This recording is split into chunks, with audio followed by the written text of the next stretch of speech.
TG Geeks, episode 95, September 13th, 2016. How much horrible can you imagine?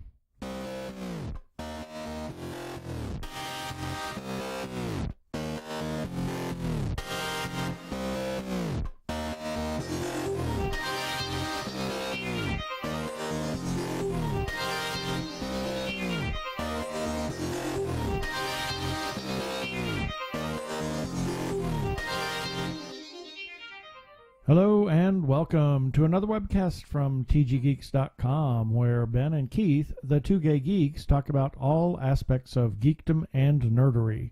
Sci-fi, comics, film, horror, genre, you name it, we talk about it. I'm Keith Lane and we're coming to you from TG Squared Studios, finally back in lovely Phoenix, Arizona, where it's hotter than heck. Yeah, and I'm Ben Raggington, also coming to you from I am the Greasy Strangler, Phoenix, Arizona. Yeah, Greasy Strangler.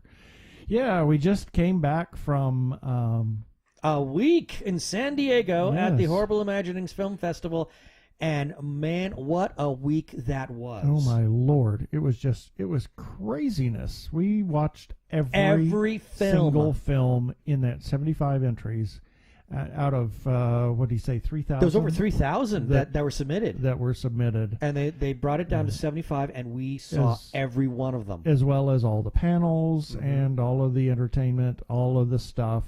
We were there for 5 days. We were there for the entire duration. Yeah. And even though Wednesday through Friday was half days. Evening. Yeah, evenings only.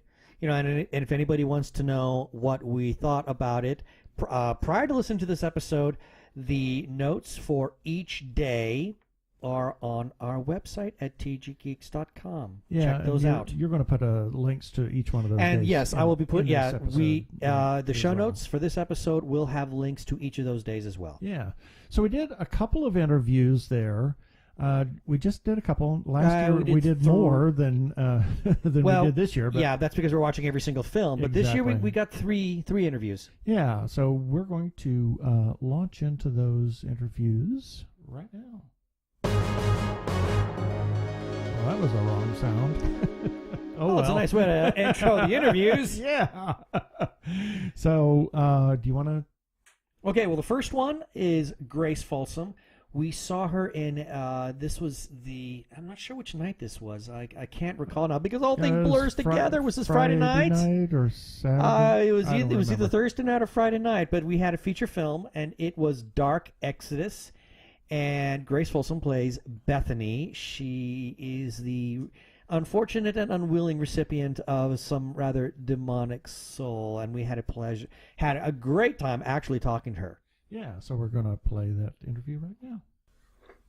And this is Ben Raggington of the Two Gay Geeks. We are here at the Horrible Imaginings Film Festival, and I have the great pleasure of speaking to actress Grace Folsom. We saw you in, this is Dark Pages? Dark Exorcism. Dark Exorcism. Yes, it's a little confusing because the title this is the swan song performance of it under the title In the Dark, which is what it used to be. Yeah, and now that we got distribution, we have changed the title to Dark Exorcism. Yeah. Okay, well, it's nice to know. So, for people who don't know who you are, how did you get into acting first off? Oh gosh, you know, it was one of those things that I just fell in love with when I was a kid. In school, for me, you know, I grew up in Arlington, Virginia, and out there, it's not really common to, you know, as opposed to in LA, per se. To pursue an acting career as a child, and I didn't. I went through school, and I loved the school programs, and I had an amazing high school teacher who really inspired me, and she trained under Meisner, so I was very lucky. Oh, that's serious cred. Oh yeah, she was at HB Studios. She's really talented, and Carol Cadby is her name. And then I went to NYU, and then I moved out to LA, and that's kind of how it all happened. So how did you get involved with this movie, Dark Exorcism? I had worked with the director, David Spaltra, before on the movie Things I Don't Understand, and he contacted me in the very beginning stages of writing it and saying that he had this very interesting horror concept and he wanted to make a female-led horror movie which, you don't see that often. And he was thinking of me for one of the roles. And once the process of writing it was completed, I auditioned and I got the role, and that's how it happened again. have you done horror before, or was this really your first foray into it? This was my first feature of horror. I had done a web series called You Scream TV, where I portrayed a girl who was transforming into a vampire who didn't really understand the process, and that was an interesting foray also. And I just actually finished a short film. It's in post right now. That's got some zombie elements, but I'm not allowed to say too much about it. Yeah. Okay. Well, that's fair. That's fair. Something for us to look forward to. So now, one of the things that was discussed last night after we saw the film is that people are going to make comparisons to The Exorcism, and of course, with that film, they have the big Hollywood budget, and Linda Blair was under just piles and piles of makeup to help convey what her character was going through. In your case, yours is more done with the acting. I mean, there was some makeup, but it's really about the subtleties of the character and come up with these little different ticks in order to convey the possession that's going on. How do you research that? You can't research that. How are you able to come up with these little subtle acting methods in order to really communicate what devilish thing poor Bethany, your character, was going through? Well, this was a very interesting character because David Spaltro, the writer and director, he writes very in-depth, complicated, interesting roles. And this is a very verbal demon. I mean, Bethany, when possessed, has a lot to say about what kind of demon she is, what she wants as a demon, what she's doing there, her opinion on humans. And that was very informative to begin with. But then also, there's a lot of as-ifs that come into play because I'm a human, I'm the vessel for whatever this thing is. Bethany is the same way. So the only way I can kind of communicate that is to show it through the lens of, demon through the lens of Bethany. And I use some as-ifs, like one aspect of the character was control.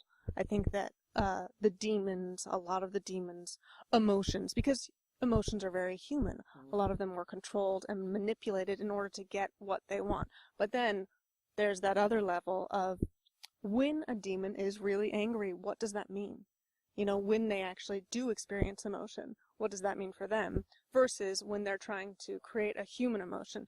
So, versus Bethany breaking through that demon infestation and showing her true self. So there are so many levels, I feel like, when playing something like a demonic infestation, that it was really fun for me to play and move through them. And I think that's where probably a lot of the varieties came in my performance. So it sounds like a lot of method was involved on that in order to be able to make the demonic possession seem rather fully formed instead of just some transparent two-dimensional portrayal. Well, yeah, I definitely tried. and I did watch a bunch of exorcism movies because I hadn't seen a lot of exorcism movies, but well, they're pretty chic right now, it seems. Well, they are, aren't they? Yeah. They're pretty interesting. But there's a long history of exorcism movies, and there is so much physicality that comes with those characters. So it was really fun for me to really explore. Something that I thought was interesting when I saw the movie last night, there's a line that Bethany has. She's talking about her artwork, and I want to compare this to your acting. She's talking about her artwork and how, she's gone to school, she's learned all about technique and whatnot, and now she's got this really insane painting that she's doing, and she's being told, she says, now after all this technique, now I'm painting from the heart. It's like, this is whole full circle thing. And last night during the Q&A, you mentioned that you've gone to the NYU, you had learned some wonderful acting technique, and then you went to improv. Oh yeah.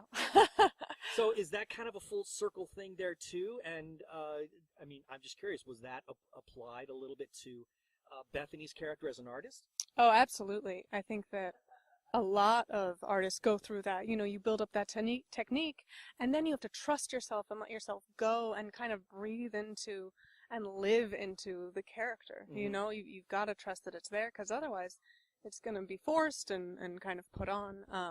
And it's funny that you mentioned improv because I go to Upright Citizens Brigade for my improv classes, and their motto is "Don't think." And of course, there's a lot of structure that comes with improv and learning rules and all of that.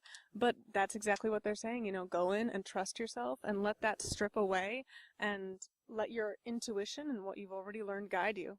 Sounds almost paradoxical in a way. Yeah. They set all these guidelines, and then they say, but fly from your gut, Yeah, well, hey, art, right? Absolutely. Okay, so now you said that this movie, Dark Exorcism, has just received distribution. Mm-hmm. Do you have any ideas to where people might be able to see it in the near future? Because I highly recommend it. I know that it is coming out on Tuesday, and we are going to be on Amazon Prime along with some other things, and I can give you a link actually that lists all of them out. We can put that into our into the show notes for this episode when we release the interview. So yeah, because there's a few different places that they can see it, and I welcome people and encourage them. And and this episode will be coming out with the interview on Tuesday. Oh, perfect, so on our release date. Yeah. So that's absolutely ideal. Yeah. So for anybody who wants to learn more about you, well, let me ask this first. Okay, now you said you got a zombie thing going, but is there anything else coming up down the pipeline that you can talk about?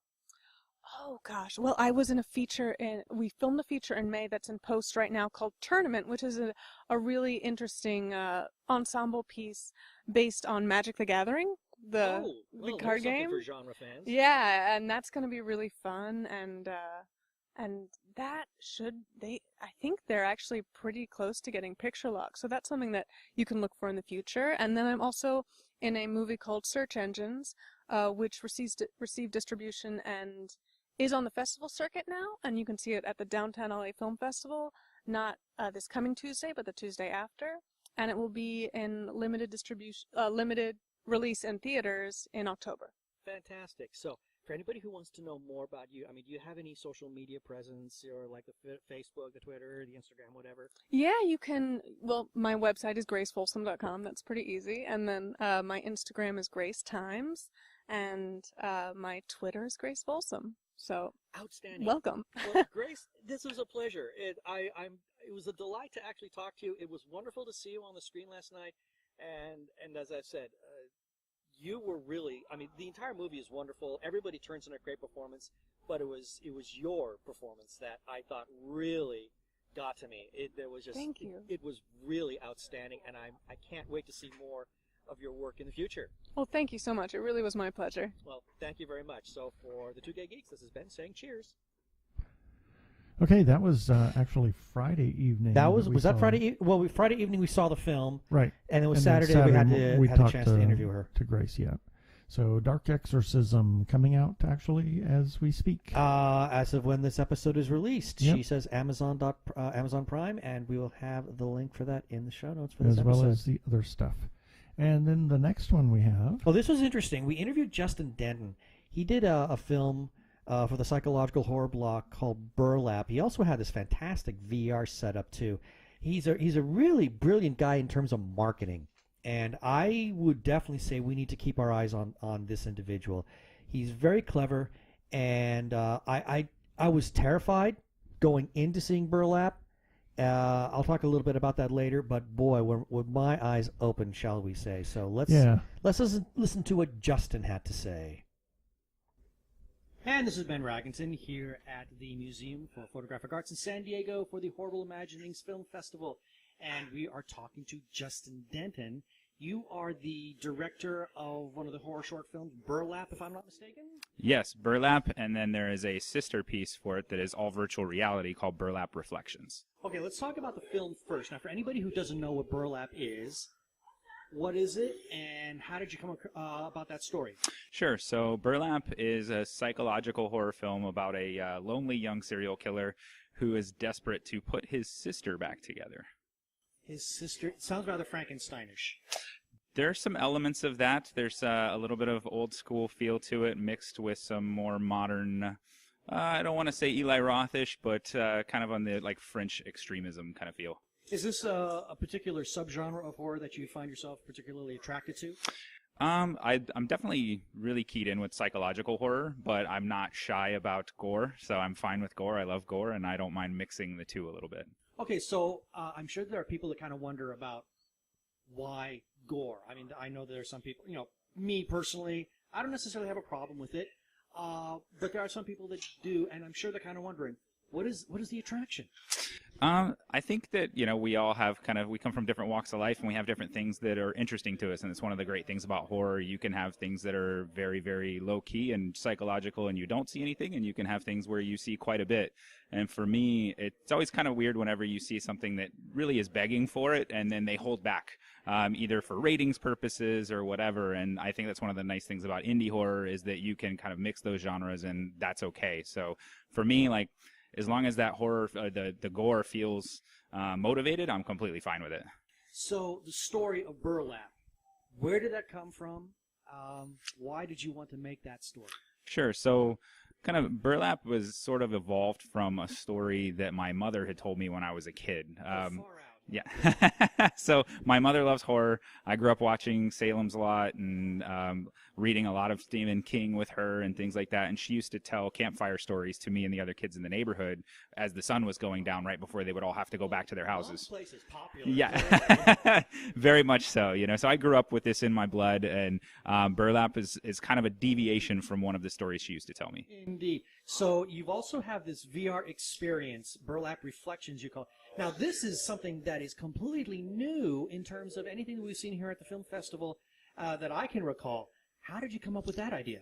So I've been wanting to make Burlap itself for about 5 years now, and had started on the script in 2011. And then from 2012 until now, I had started working more in virtual reality instead of film for my day job. And the more I was working in it, the more I was like, I need to tell a story that exists in this same universe, but in virtual reality.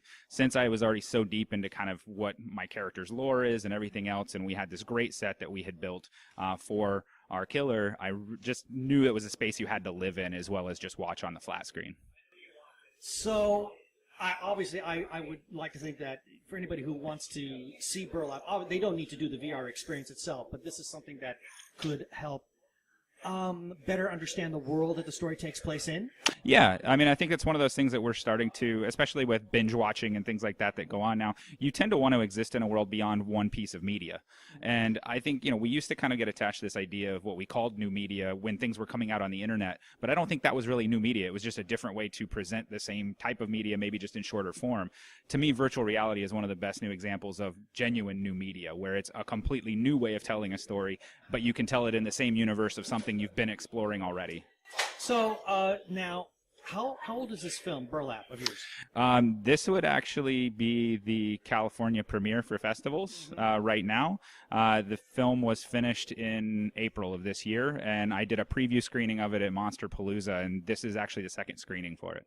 So, even though it's a short, would you be looking for some kind of distribution, like a part of an anthology series? And if you did, what would you do about the VR game itself, or the VR experience? Sure. So I would certainly be open to releasing it as part of an anthology series or something like that. I do have a bit more of the story in my head. I have something that would work as a feature-length version of it, should that ever be the case. Right now, I'm kind of moving on mentally to another project, but I'd be more than happy to revisit the world of Christopher, my killer. As far as the VR is concerned, I'm now partnered up with, I'm not partners, I should state that properly, with a company called Dark Corner, which is Guy Shelmerdine's VR company that's specifically for horror and disturbing content. Mm-hmm. And so he created the amazing Catatonic that has done extremely well in festivals on the horror end, and it's pure VR as well. Mm-hmm. So we actually will have both of these pieces along with a third piece that we worked on together in festivals coming up soon. Would this VR experience be something that you are intrigued with doing or exploring more of with future projects of yours? Oh, absolutely. There's no way I would do a traditional without also doing a VR now. So this is something that you're definitely going to be exploring more in depth down the road then? Oh, every single project I do from now on will have a VR component for sure. Cool. So for anybody who wants to see this short film, are there future film festivals that you will be taking it to? Yes. So I'll be in the upcoming Catalina Film Festival We're in Fantastic Fest, and Fantastic Fest in Austin, we actually will have that alongside Catatonic and the new Mule piece for Dark Corner as well, and that'll be both the VR and the traditional together at that festival. We'll be at Beyond Fest in Los Angeles in October, and I know I'm forgetting a couple, but that's the ones I can remember right now. Is there a social media site for Burlap and possibly even the VR reflections? So there's darkcornerstudios.com for the VR experience, which it's not on there, but there's information about it on there. There's burlapmovie.com, which is just the website for both experiences. And then I've got a Facebook page for Burlap Movie as well. How has the reception been for the film? The reception's been extremely positive. It's a strange little film. It leaves you with kind of an interesting feeling in your gut after you've watched it, and it's been fun to watch people's reactions to it. Well, cool. Well, Justin, thank you very much. It was a pleasure to talk to you. I'm very curious to see this film. I'm curious to check out the VR reflections. So for the Two Gay Geeks, this is Ben saying cheers. Thanks a lot, TG Geeks. Yeah, that screened on Sunday, and they It's had part their- of the human psychological thriller. right. And unfortunately, we didn't ever get a chance to do the we were too VR busy. thing. My gosh, we were I mean, just with all the crazy films, busy. by the time we finally had a break on Sunday, they had already packed up. Yeah, So unfortunately. yeah, really bummed out. I especially after having seen the film. Yeah. Then I was really curious about wanting to do the VR experience. Exactly. So yeah, really disappointed in that. So anyway, last interview is with Alexander Ronberg. Now, people who may remember, we interviewed Daniel DeGrotto. He was the director for Aliena, and that was part of the LGBT block. And That there's also Silvio Media. Yeah, is Silvio Media. That's his company. That's the company that he and Daniel have together. Yep. And turns out, well, Alexander surprised everybody by being in the just audience. showed up. He just happened to be there. He had business in Los Angeles. So we talked to Miguel Rodriguez a little bit later about that. He says, yeah, Alexander, he wasn't quite sure if he was going to make it or not. And there he was. We had gone up to introduce the LGBT block, especially Eliana. And then we found out that Alexander, who was the producer of the film, is sitting there in the audience. It was a complete shock. A very pleasant one, but turns out he was also the director of a film that played on the Thursday night block. It's a short film called First Like. So there's a bit of a kind of a double your pleasure, double your fun kind of thing with Alexander. So we had the immense pleasure of being able to talk to him as well. And this is Ben Raggington with TG Geeks again, here at the Horrible Imaginings Film Festival in San Diego. And, of course, everybody knows that we were a big sponsor for the film Eliana, which was part of the LGBT block.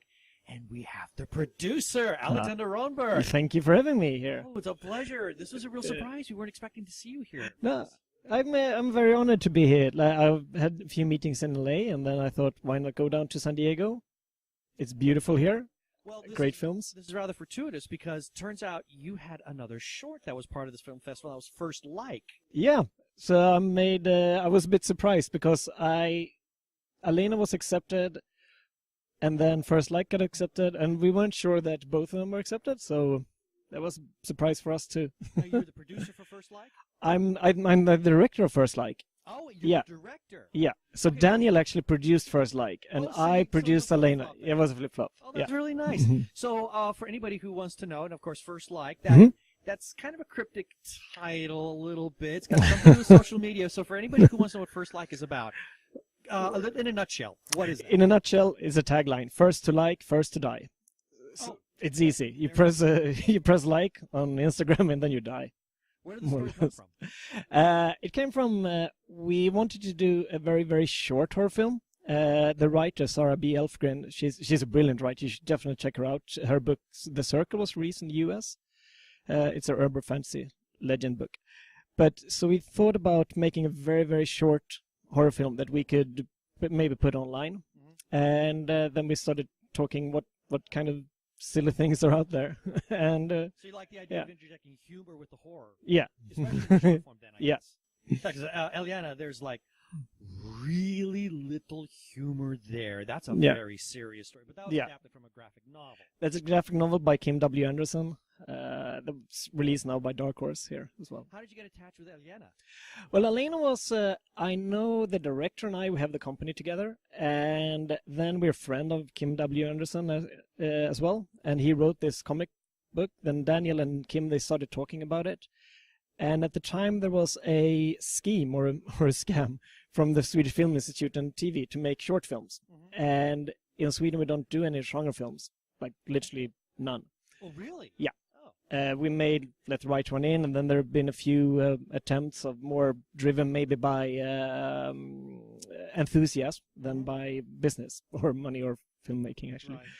And then when we got the chance to make a short film of a horror film or genre film, then we thought, why not make a feature film as well at the same time? Okay, so we've got the first two films here. You got Elena, you had Yeah. First Like. Mhm. Are those going anyplace else in the film festival circuit at this time? Well, Elena is sort of, I think this is beginning to finish out now the circuit. It started in Sitges last year, and then it's been going around, started off with horror film festivals, and then it graduated towards with LBTG festivals, in English, LBTG. And then now it's, I think in South Korea it's playing at a teenage festival, and so that's sort of at the end of their festival circuit journey. First Likes starting now, so it's going to be in Screamfest and a few other festivals. How has the reception been for Eliana? It's been very good. Now it's interesting you mentioned that it's going to South Korea. Yeah. That a completely different culture from Sweden. Yeah. So, how have they been receiving it? Because it's not only set in another country, but it has a film aesthetic that is very different than anything we see from the Asian countries or South America, Latin America, or even the United States. I mean, it's very European in its aesthetic. So how has the reception been in an Asian country? Well, we haven't screened it yet in South Korea, but they actually bought the rights for it, distribution rights. So it's not only for a festival, but they're also going to do it for, I guess, DVD or maybe, I don't know, theaters. I'm not sure about that. They love it. They wanted to invite both me and Daniel to come there to the festival, and they're gonna do a big thing of that. I can't go, but Daniel will definitely go, and so they really love it. And I think because of it's so different, that maybe that's why it travels as well. I had a little bit of an epiphany watching some other shorts, and now thinking about Eliana. Would it be fair to say that a lot of these movies are not so much horror as they are more human tragedy? Yeah, definitely. It's not when the graphic novel is more graphic than the film, and there's more slasher elements to it. And we also made it's Elena 2.0 or whatever you want to call it. We changed some of the characters, were male characters in there. We changed it to female cast instead, and we never saw it as a horror. It's more a psychological thriller, or it's been called now lesbian thriller and psychological horror and lesbian horror. It's been called many things. But family film. Yes, a family film, family comedy, musical. No, but we definitely would say it's more of a psychological thriller-esque and not so much of a horror per se. Okay. So for as far as your career goes, do you have anything that you're currently working on? I mean, you said you work with Daniel DeGrotto. So are the two of you working on something for the near future that you can talk about? We do have projects in development, Daniel and I, and then we also, through our company, we're now financing a true horror film set on a cruise ship that's called The Cruise. Ooh, But yeah, nice. it's a cruise ship that goes between Sweden and Finland every day, every year. Just go for party, like a booze cruise, but with 3,000 people on it. With every age, every social class, and they just go there, and what happens on the cruise stays on the cruise. Unfortunately, this time there's vampires on the cruise as well. Yeah. So we're getting a nice little supernatural horror film. It's sort of an aliens on the cruise ship, not alien, but aliens. So more like action, horror, humor. And is there a time frame for that? In terms of when you think that might come out? We're going to shoot it next autumn. It takes a long time to finance genre films in Sweden. It's very difficult. Yeah, It's changing. I remember that from our discussion with Daniel. Is that kind of changing right now, though? It's changing right now. We do have a few TV series that have been very successful. The Bridge, and that's not a genre, but still it's moving towards a genre version. And then we have a few other TV series that came out. a lot of short films, Lights Out, that the Swedish made a short film and then it turned into a feature film. So I think that the people from the Swedish Film Institute and TV, the ones who can make the decisions, or maybe it's a new generation, or they can see that this actually works as well and travels. Very nice, because what we've seen so far, I've been very, very happy about, so I'm very anxious to see new work come out of you. So if anybody wants to follow, what you're working on, do you have a presence in social media that someone, like Facebook, Twitter, anything along those lines? I do have some sort of a presence. Our company is called Silvio Entertainment. For the Europeans, they know Silvio Berlusconi, but that's not him, but it's called Silvio Entertainment. That's our company. And I'm also the writer of First Like, Sarah B. Elfgren. She's very active online social media, and then she tags me as well. Okay. So I'm going to start my own things soon. That sounds fair enough. Well, yeah. Alexander, I want to thank you very much. It was great to see both First Like and Eliana here on the big screen. It was a treat. It was nice meeting you. So I just want to say for Keith Lane, this is Ben Rackington with the Two Gay Geeks saying cheers. And that was the wrap-up of the interviews that we have. Yeah. So we're going to talk about our reflections on the film festival in the second half. That's right. Yeah, baby. They're like two gay geeks. They're together, They're two gay guys and they're geeks. Is that okay?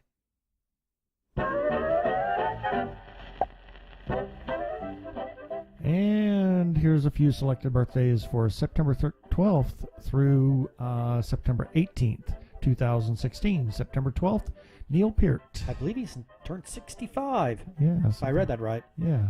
And Hans Zimmer. Zimmer. And then Ian Holm and Desmond Llewellyn. He was the original Q. That's right, he was. And also on September 12th, Margaret Hamilton was born in 1902. And her little dog, too. Yes, well, I don't know whether her little dog was born in 1902, but... and Maurice Chevrolet. Maurice Chevalier, yes, was born in 1888 on September 12th. September 13th, a good friend of ours, Tiffany Wilhelm, up in the Seattle area. Also on September 13th, Roald Dahl and Richard Keel. Interesting that we just saw Willy Wonka and the Chocolate Factory just the other day in honor of Gene Wilder and now, of course, Roald Dahl's birthday. Yeah. September 14th, we have Clayton Moore, who was that masked man? Yes. And I was going to play something, but I can't play two things at once here, so... Oh, well. Anyway, also September 14th, Walter Koenig. Chekhov, and probably actually better known recently as Bester. Yes. And also on September 14th, Ivan Petrovich Pavlov. Woof! Oh, yeah, Pavlov's dog. Yes. September 15th, Mary Brown, friend of the show. She's the wife of Mr. Brian Brown, Yes. big-time voice guy, podcaster type. Yep. Also, September 15th, Prince Harry, Tom Hardy, and Tommy Lee Jones.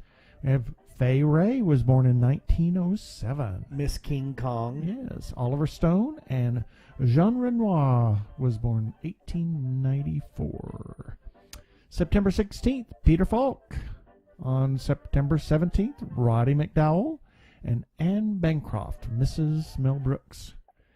Also, September 18th, we have Greta Garbo and June Foray. And June's still alive, at least last we saw. Yeah, last we saw her. We heard. Well, we she sat right in front of us when we went to a special film screening for Pinocchio, if I remember right, at the El Capitan Theater, and there she was right up front. Yep.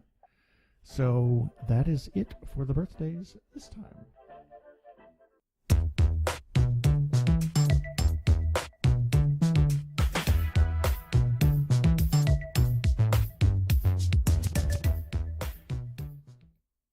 Technorama, the podcast for geeks, because geeks are better than cool. You don't hear someone say, "Get away from me, you cool person." Who's gonna have their 65-inch home theater system installed by the Cool Squad? Not me, that's for sure. How much cool cred do you have? Not enough to care about. Think you'll find any canned unicorn meat at thinkcool.com? It's just a part domain name. They don't even have roadkill in a paper cup.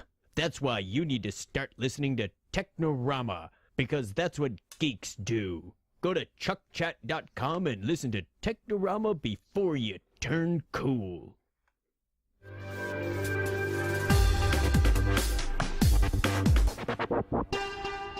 Go give a listen to our friends Chuck and Craig over at Technorama. Oh, heaven forbid we should become cool. Yeah, exactly.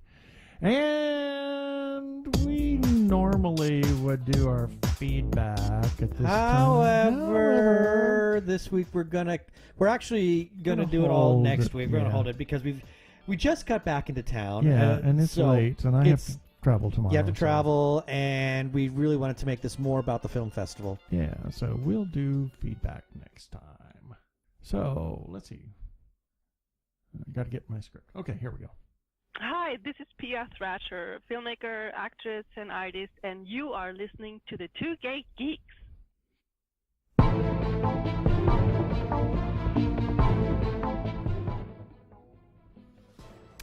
And that's for our second segment, and we really just want to talk about the festival.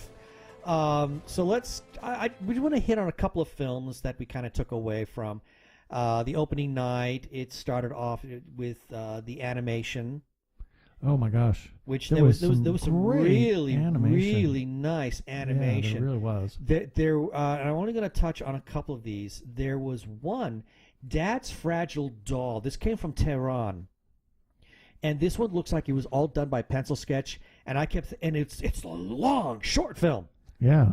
And I kept thinking, man, if this was all done in pencil sketch, they must have not slept, and it would have taken them a year to do it. Exactly. Because there's so much going on. Well, it turns out it was actually CGI, but I still think it looked beautiful. It looked great. Yeah. And what I loved about it is that a lot of horror films serve as metaphors for or they're trying to make some sort of a statement about something, and Dad's Fragile Doll certainly did that. It was about this horrible misjustice that her father had to endure, and this little girl, through playing with dolls, manages to kind of go through her own little therapy. Yeah. It was very, very well done.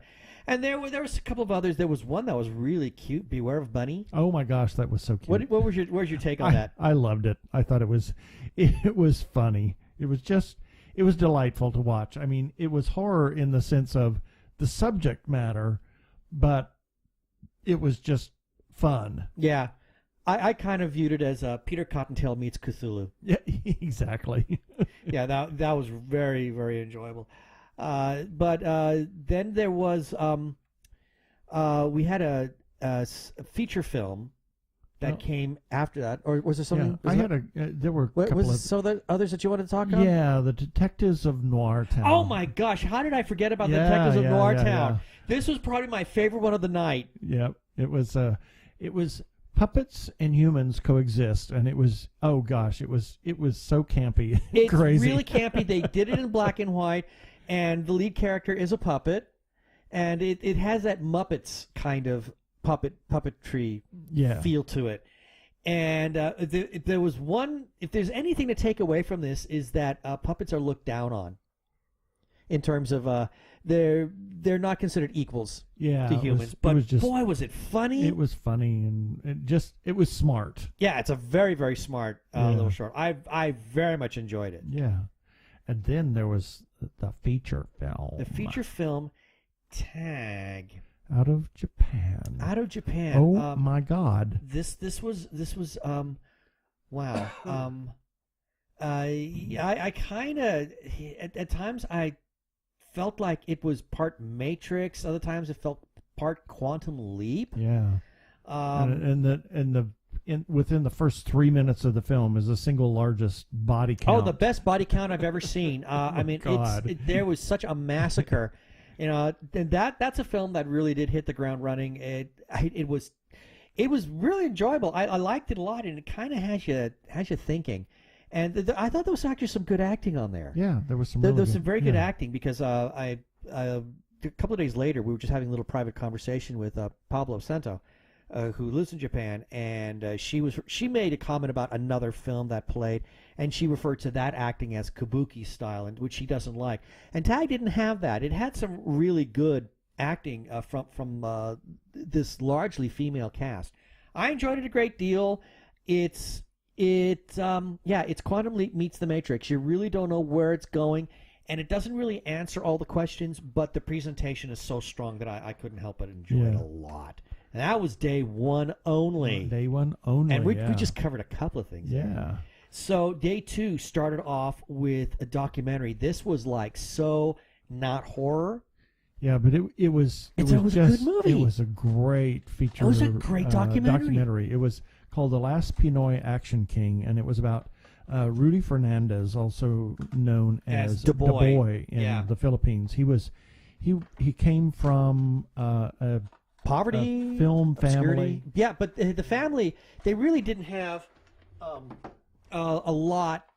It wasn't an uber successful career. In fact, I believe the film actually says that the father, was kind of poor when the whole thing was over. But they were also he got into acting very young and came up through the ranks, and they put him into action films, and then he became such an icon. Yeah, he was sort of like a Philippines version of, I think the comparison was Charles Bronson and Arnold Schwarzenegger. Yeah, and then he became an advocate for actors and everybody. It was interesting how they talk about how in the documentary that people were looking to the character, and I think this is sort of prevalent in the industry. Doesn't matter which country you're in, that if you play this kind of heroic character, then people start to really project that's who you are in real life. Yeah. So they were doing that with Rudy, but turns out there was a lot of truth to it. Yeah, and he did become that hero to the common man. He really became a hero for social justice. Tried to get into politics, didn't quite work out, but he left an enormous mark on the industry. And what I thought was interesting is the synopsis for this film said that his life had tragedy in it.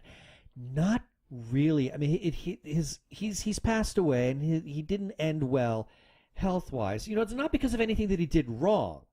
It's just he developed cancer and he died from it. I mean, relatively young. He was relatively young, but the mark that he left a void, which now seems to be, they're now beginning to fill it with his sons, which I think is lovely. But it was a fascinating documentary. I really enjoyed it a great deal. And I kind of, if they ever import any of Du Bois' films to the United States, I wouldn't mind taking a look at some of them. Yeah. I'm kind of curious. Could be kind of interesting. So then we moved on to comedy shorts, and this is like probably one of the most popular blocks in all of the festival. There were quite a few, and obviously First Like was in that, which was great. It was, we just heard that interview from Alexander Runberg, who was the director of this, and it was a really nice little short. Mm-hmm. And then there was Watch Bear. Oh my God. Oh my. You have to find it. Find this film wherever you can. Go to the film festival where this is showing. You have to see it. Yeah, this is a film that was sort of done on the cheap, but oh boy. I mean, a lot of them are done on the cheap, but man, are they fun. Yep. They are great fun. One that I loved was Murder Selfie. Oh my gosh. Yeah, that was when it was another one of those indictments of social media. Yeah. So it was fun too. It's so important. I mean, yeah, it is an indictment against social media, but they really lampooned it in a beautiful way. I thought it was just tremendous fun. Yeah. Then there was this one actually was a winner. And I should point out that we are going to post the winners of the festival. We're waiting on Miguel to put that list out, make that available to us. He hasn't yet. He's, the poor guy is just, I'm sure he's exhausted. Yeah. But this one did win, and it's called Stained. It's very British. Yes. This is a very British short with a shocking, very, very surprise ending. One that I never saw coming. Yeah, it was a lot of fun. Very British though. Very, very British. And I just have to say, Kaddish. Now was, this I think is my Lord. favorite. It was something else. It's my second favorite. Yeah. It's my second favorite. My favorite Yeah. was at the end. It's a zombie comedy, French-Jewish zombie comedy short. Yeah. Of all things. Yeah, I mean, imagine that. And of course, the little tagline that I wrote for this, and you can see it on our website. I wrote, "If Michael Jackson's Thriller had been played for laughs, it would have looked like this." Exactly. It's hilarious. Yep. I mean, it's a hoot. I absolutely loved it.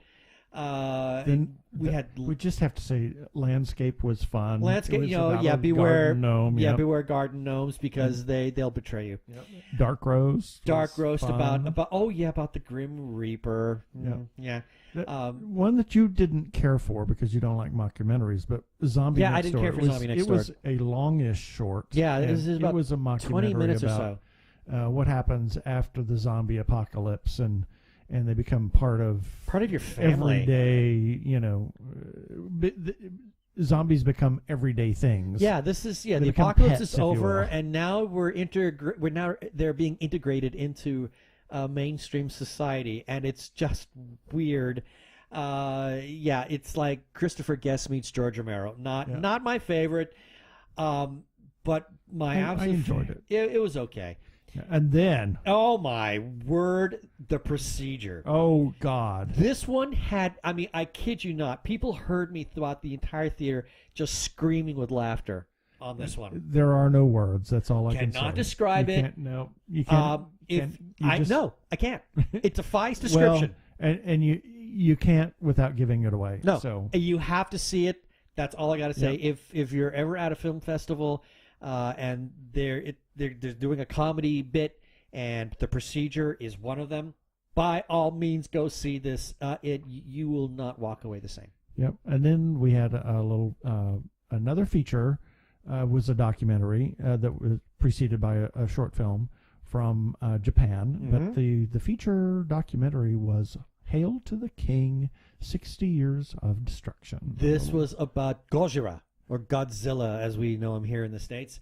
This was a beautiful love letter to people who are fans of kaiju films. Yeah. It was crowdfunded, and it's just this one guy. He's a podcaster, and he podcasts purely on kaiju, particularly Godzilla. That's his main love, but he will cover a lot of other kaiju.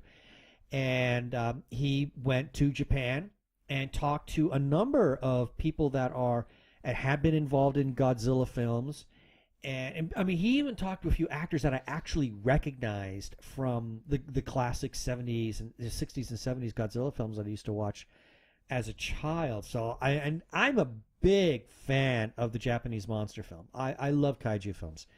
And it was a joy to watch this documentary. It's a fantastic one. And I don't recall anything about it receiving any distribution. Yeah, I think it was just kind of a labor of love. If Yeah, you will, that's all it for his was. podcast. But again, it's called Hail to the King, 60 Years of Destruction. If you like Godzilla films, you will enjoy this documentary. It was really nice. Yeah. I enjoyed it a great deal. Which brings us to day 3. Day 3, Friday night. So we had the opportunity to go to the Museum of Man. They had an exhibit on cannibals, myth and reality. Yeah, we should say that the first block of or the first part of this evening was about cannibalism. Yeah, they did a panel at 6, and then they did 2 short films, Survivor Type and Earworm. Yeah. Both of them were great. They're both great. The whole block was about anthropophagia, if I believe that's pronounced correctly. Survivor Type and Earworm. Survivor Type, cannibalism. Earworm was more comedic. Yeah. In its approach, But it was fun. It was definitely a fun little film. I enjoyed that one a lot more. Survivor Type, wow, that was a bit dark for me. Yeah. But brilliantly done. Yes, it was. And both of these were essentially single character shorts. Yeah. Survivor Type there were a few people in it, but it really rests upon the star of that film. Yeah, and it was based on a Stephen King based on short Stephen story, King's short so. story. And the actor was just brilliant. Unbelievably brilliant. And Survivor Type is the same thing. Survivor Type really is just the one character, and he's another one who just goes mental as he he's burdened by that tune that he cannot get out of his head. Exactly. And then we had the feature film In the Dark Exorcism, and we already had the interview with Grace Folsom. It was really great. So. It was a good little film. I enjoyed it a lot, and I kind of went into this a bit skeptical, I will admit, because exorcism films have been they've been around for a little bit. Of course, I think everybody knows William Friedkin's movie with Linda Blair. That's sort of the standard bearer. So I'm watching this one, and it almost is beat for beat. I mean, the characters are different. I mean, it's largely female again, but it's sort of beat for beat on this. But it's the acting that really sells it. And again, everybody did a great job, but it was Grace Folsom that I thought was absolutely brilliant. Yep. She was creepy. And there are moments where her character, Bethany, she flips in and out. I mean, there are times where it's the demon or demons that are talking, and then there are other times where it's the character Bethany, and she flips in and out of those in single shot takes. I mean, it's brilliant. She's an actress that I definitely want to watch out for. I very much enjoyed her. Exactly. And then Saturday. Well, yeah, Saturday. Yeah, this was it was a long day. This was a long day. It's the Started first at noon full day. And we got out of there at midnight. Yeah, so, this was the it started off with the sci-fi and creature shorts block. This is one that I was really looking forward to because for anybody who listens to us, they know that we just love science fiction. Yeah. So one of the ones that I really liked was, and it was a sci-fi comedy thing. It was Knob Goblins. Yes. Oh my Lord! It was comedic satire about a mental patient who has to confront his demons. Yep. And then there was They Will All Die in Space. This was slick. It was slick. This was good looking. Yeah. I mean, I said that it had. It really felt like a Ridley Scott Alien in terms of the production value. The only thing that was really unusual is that it was filmed in black and white. Yeah. So it kind of gives it that 30s or 40s kind of feel to it. And it's another one that it could have fit in on Fridays. Yeah. Fridays theme. Yep. Because of and a lot of people didn't understand, or I guess a lot of people that showed up for that block had no idea where it was going to go, but because we had been at the Friday night films, I immediately keyed in on where this film was going, and so it was no surprise, but it was so well done that I loved it. We got to talk about Genghis Khan Conquers the Moon. Oh wow, yeah, that was great with James Hong. James Hong, as he was sort of a wise man, and Khan was played by Cary Hiroyuki Tagawa, that most people might recognize. He's been in a number of genre films.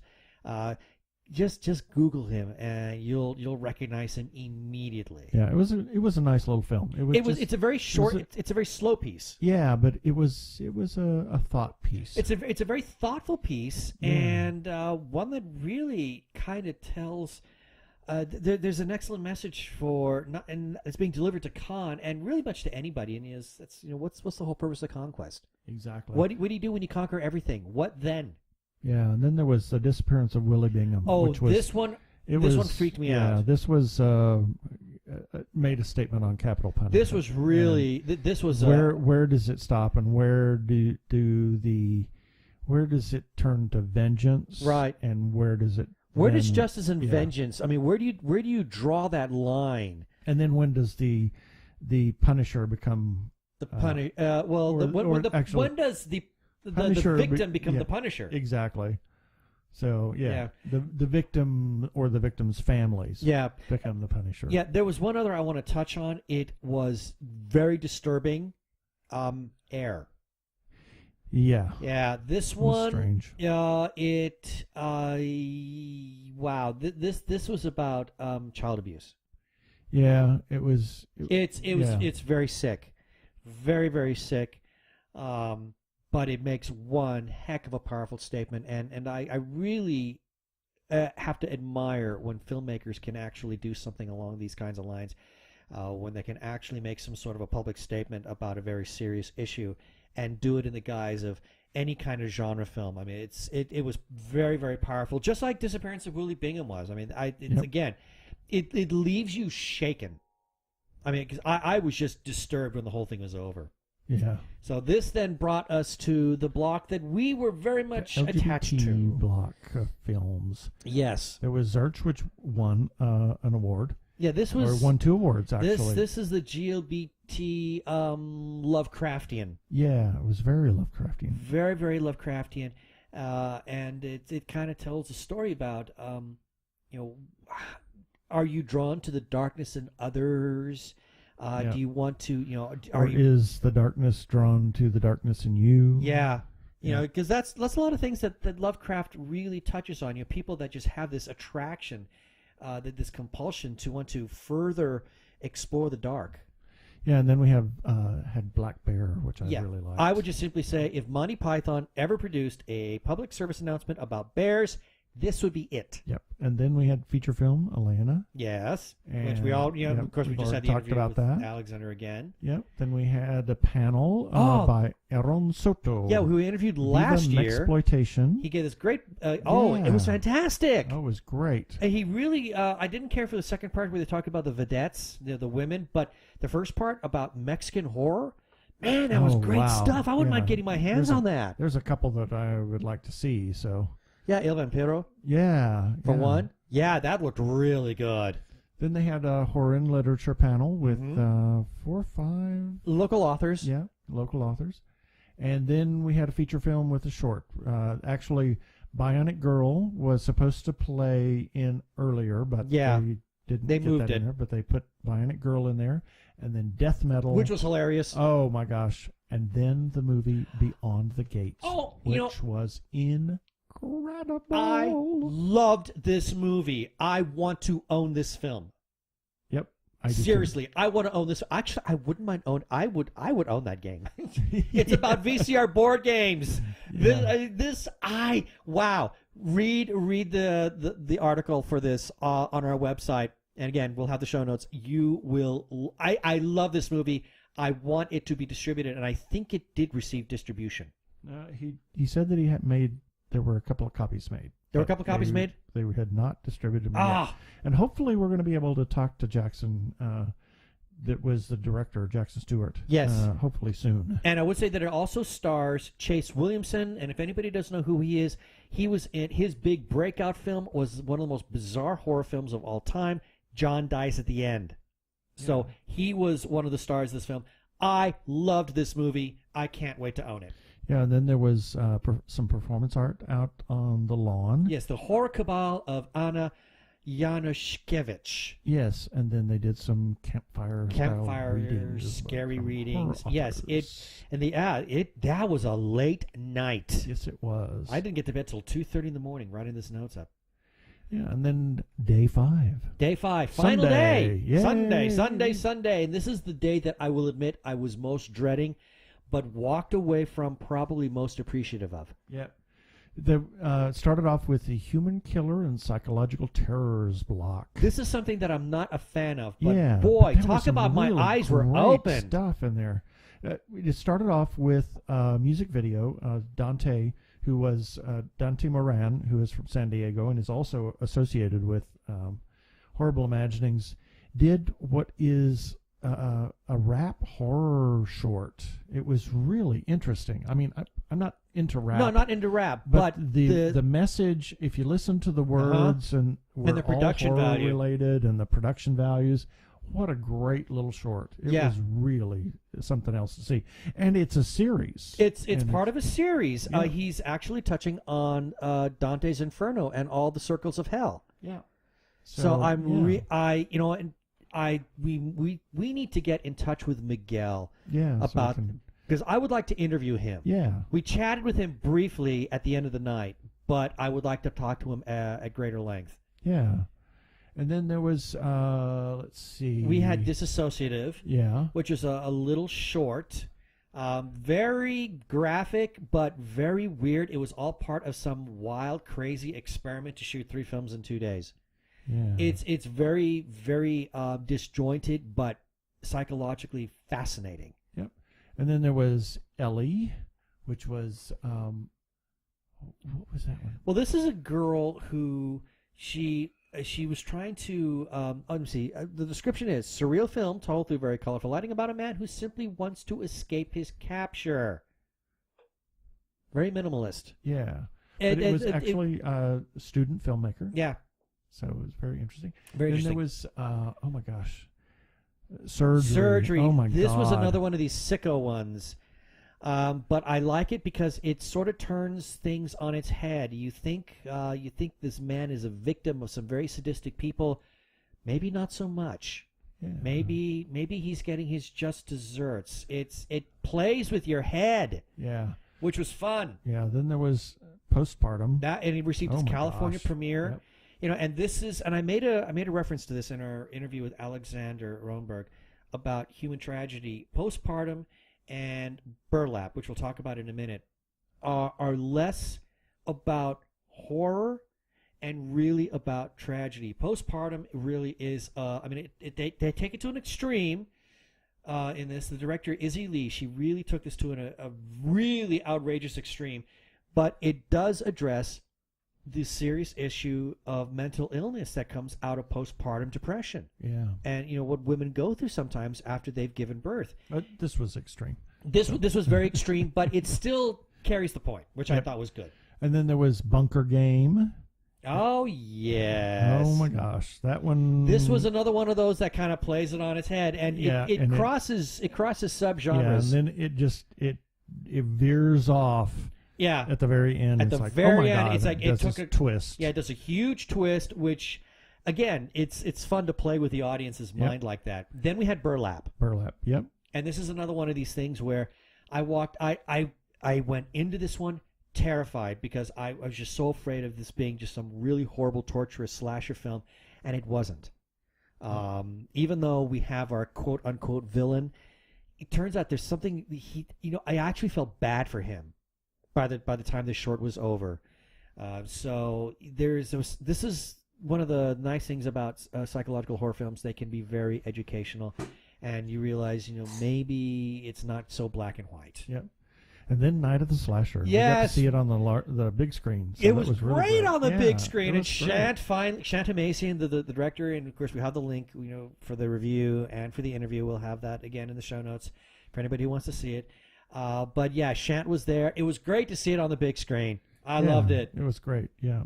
They came the most beautiful of the bunch, I think. Little Boy Blue. Yeah, Little Boy Blue. Oh my gosh. This was very disturbing psychological horror, but boy was it beautifully shot. Yep. And then we had the Supernatural Horror short block, and that was there. We started off. Let's see. Oh gosh, there was. Well, I want to touch on Mona. Yep. Mona was absolutely beautiful. Basically, it just deals with one person, and it's very timey-wimey. Yeah.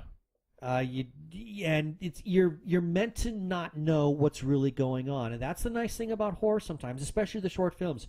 They don't have to have an actual explanation and resolution. Sometimes it's all about what the heck is going on. Yep. And Mona is one of them, and it's really artistic, and there's some gorgeous music that's being played the entire time. Beautiful horror film. Yeah. And let's see, what else? There was Witchboard, which was, wow. Be careful when you start playing with Ouija boards and things like that. Even if you're doing it just for fun, because you have no idea what kind of dark energies you're tapping into. Yep. Then we had Slit from Pablo Absento. Yes. Series of Japanese Legends films. Yes, this was the first episode in a series of Japanese Legends series. And, of course, it was filmed in a location where another person we interviewed, Hamish Downey, he did a horror short film about domestic abuse. Yep. And he filmed it in that same location. And, of course, Pablo then shared more nightmare stories about terrible things that happen to people who go there. Yeah. Which was interesting. Yeah. And then there was Madre de Dios. I want to back up just one on Insomnolence. Thank you. Thank you. Whatever. Insomnolence. Insomnolence. There it is. It was filmed in 16 millimeter. Miguel wishes he could have shown it on 16mm because it would have looked beautiful. It was kind of head trippy. It was a beautiful throwback to 70s cinema. I loved it. It was supposed to be supernatural, but it felt more like sleep deprivation. I liked it a lot. Yep. It was beautiful. Then you had Madre de Dios. Ooh, Yeah, this was wow. And then let's see, what was Mexican flamenco, Mexican flamenco, which was all dancing. Yeah, it was very And interesting. it shows that flamenco can be used to tell a story, and it's very artistic. It's gorgeous. And then we had Deathly, which was real creepy. I love Deathly. It's so Night Gallery. Yep. And it starred Alan Ruck, who played Cameron in Ferris Bueller's Day Off.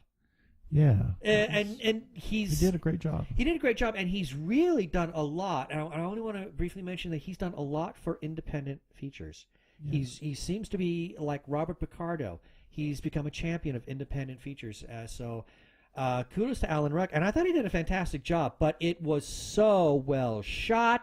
The music is minimalist. Loved it. Yep. And then we had Leshy. I liked this one. Where was it? I'm not sure. It was felt very Nordic. Eastern very European. Well, it's from Nordic. Yeah. Maybe Slavic. The short is from Pavel Sokup.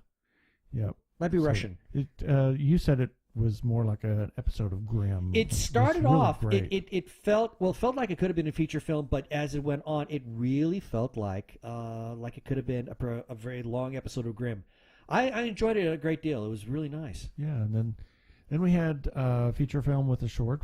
Z was the short. This was it was Korean zombie film, which had me guessing the entire time until the very, very, very end, and there was another one of those tragedies. Yep. And then we had Idol. Oh boy! Oh boy! This was one of the toughest films I have ever watched. Yeah, it was interesting. It was from Slovenia. Yeah, and I would simply say Deliverance meets The Hills Have Eyes with a nice little dose of Soylent Green thrown in for good measure. Yeah. It was intense. Yeah, and then to close off the evening, we had The Brentwood Strangler, which was a short, which was a brilliant short. I loved it. Oh, it was really great. clever. Yeah. Very amusing, dark humor. I enjoyed it a lot. Oh boy! And then the final film, the piece de resistance, or should we say the piece to resist? The piece to resist. Yeah. Oh my God! There are no words. There are no words. The film is called The Greasy Strangler. Oh my God! From the opening credits, this movie. Oh my! I knew it was not going to take itself seriously. And it's getting a release. Is it? Yeah, soon. It's gotten some distribution. No. Oh yes. Oh my no. God! It is it's the craziest thing. Do not watch this movie alone. No. It's a hot mess. It's a really big hot mess. It's a hot greasy mess. Oh jeez. You have to watch this film with a group of people and are nuts. And if you happen to imbibe a few beverages beforehand, I recommend it. Would be suggested. I would definitely recommend it. Yeah, you don't have to, but it would make it so much more. I kind of wish I had been doing some drinking before the film. Oh Lord, it was so because over the top. Is just it's bonkers. It's so far over the top that it's come all the way around and gone over the top again. It has. I mean, this does more than a full circle. I mean, and it truly will make you say, WTF. Yeah. Oh my God. Miguel was sitting just a few seats away from us, and at the very end, I just blurted out, "What the?" And I could hear him laugh. And he kind of closed off the evening, saying, "Well, this is." And he made the comment. He says, "I haven't heard so many what the f's in an audience as I did with this film." Yep. It's bizarre. Yeah, and we have one little thing to wrap up this whole discussion. Yes, while we were in San Diego. Yes, a couple met- of weeks ago, or a couple episodes ago, we talked about the Russian movie Guardians, and I made the comment that there were some Russian names that we could not pronounce. Well, we had the pleasure of being able to have breakfast with Jeff Patton of Beyond the Impact and his Russian wife, Tatiana, and we got her to say some of these names for us. Yeah, so we're going to play that right now.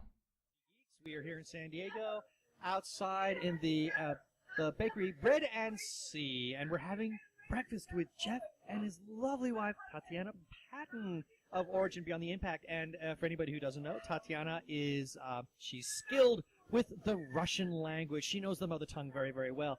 So we got some Russian names that we would love for you to be able to pronounce for us, although we understand they're not so Russian. So just get what you can on those for the benefit of our show. Okay, I will do my best. So the first one is Anton Pampushny as Arsus. Then it's Sanjar Madiev as Han. Sebastian Shishak as Lear. Alina Lanina as Ksenia. Valeria Shkirando as Latina or Latino. Vyacheslav Razbegaev as Dolgov. And Stanislav Shirin as Kuratov. And that's it. That Stanislav was the only other one I was able to say during our show. You did a great job. Well, thank you. Like I said, I played them through pronunciation apps like crazy because I didn't want to embarrass myself. But yeah, some of those there was no way we were going to be able to get those. So, Tatiana, thank you so much for being able to share that with us. And yeah, this will be we'll be using your sound bits from here on in. You're very welcome. Thank you. And those were the Russian names. Yes. That we couldn't. That we were too scared to say. And as always, we have a few follow-up items, and we're going to breeze through because we're running long tonight, and I'm tired. So we check out our calendar. Independent creators, please support them. We saw 75 films that were independently made. It was worth it. And it was well worth it. And we've got Phoenix Comic-Con Fan Fest coming up. And guests have been announced. Guests have been announced. So go to the website, phoenixcomiccon.com. Keen Halloween is coming up. We've got the Doctor Who Fancast Guide, Doctor Who Talking Who on Twitter. They are at Talking Who.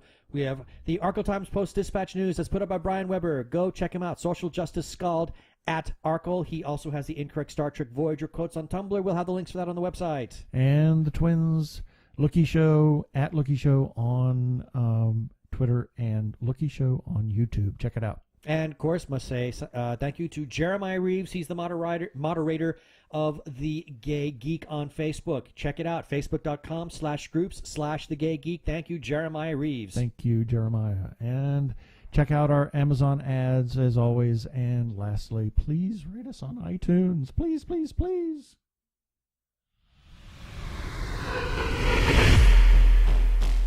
Up next time, we might have an interview for you, and we're going to probably have a number of interviews over the next several weeks because we're going to be doing some traveling, and so we'll catch up on any comments and feedback, etc., after we return. But so for several weeks, we're going to be kind of traveling on the weekends. So check it out.